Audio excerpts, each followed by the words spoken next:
Alright everyone, so the HMS Tiger has been revealed in a devblog. This of course is going to be the main naval prize for the upcoming Battlefield Engineer event, and it is rather interesting. So first off, to start off with, this is going to be the newest light cruiser in the game, I believe, in terms of when it actually was commissioned in real life. This was commissioned in March of 1959, quite a bit newer than most of the other light cruisers, of which were commissioned in World War II, or even most of them before World War II. So rather interesting in that degree. In terms of armament, you will see it has two main caliber turrets which have dual 6-pounder guns, and then 3 other turrets which have dual 3-pounders. So, you know, pretty damn good there, but you may be thinking, not a huge amount of armament compared to other light cruisers. Well, it does make up for this. The dual 6-inch turrets, the main caliber turrets, have a fire rate of 20 rounds per minute. These are actually semi-automatic 6-pounders, so 20 rounds per minute, you're going to be able to put a lot of rounds into an enemy target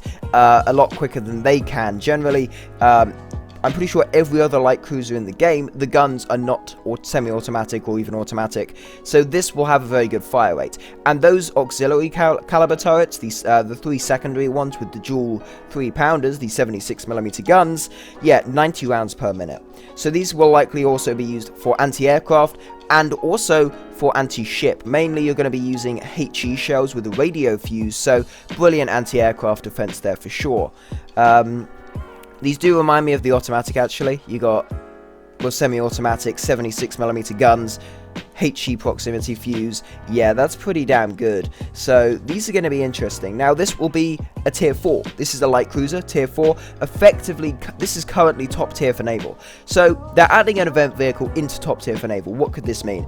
Well, the only thing I can really think of is that this might mean battleships are coming soon in tier 5, or maybe just generally heavy cruisers, bigger ships in general are coming to the game into tier 5. So guys, you're like, yeah, we can chuck in a tier 4 rare vehicle. It won't be too much of an issue. So that's certainly pretty damn good. So there are the guns, all that sort of stuff. The Tiger, from the looks of it, this is the early configuration of the vessel. They could always add this back as the late configuration further down the line, as the later configuration had an extra two 6-pounder turret, one turret with 2 6-pounders, and another turret with 2 3-inch guns, a single turret with 2 3-inchers, and then also 2 Seacat quad missile launchers. So Seacat, obviously an anti-ship missile, and this had launchers for them. So if they wanted to add a ship later on, say, hey, we want a cruiser that has anti-ship missiles, they could either upgrade the event version of this to have the newer configuration, or they could add another vessel of the same ship just with the later configuration. And that conversion later on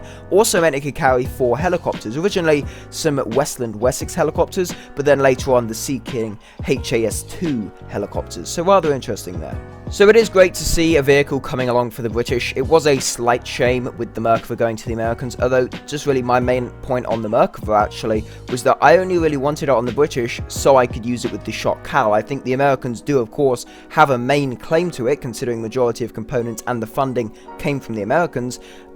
I just thought there were some bits from the British, so it could go to them, and I would have liked to have used it with the Shock Cal. It is, of course, better for the Americans, and it is partially why I suggested that Gaijin, due to all this argument, should maybe do a thing where the player chooses where it goes to. But anyway, back to the Tiger.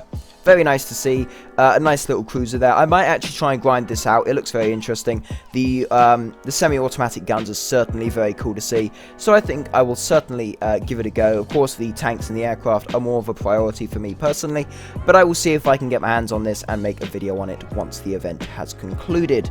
Anyway, thank you very much for watching the video. Feel free to subscribe to the channel if you enjoyed. I will, of course, be covering the vehicles in the event as they are released, and all that sort of stuff. Do like the video if you found it interesting, although really it's just an information video. I don't really see any point for you specifically to like it, but if you want to, feel free and go ahead.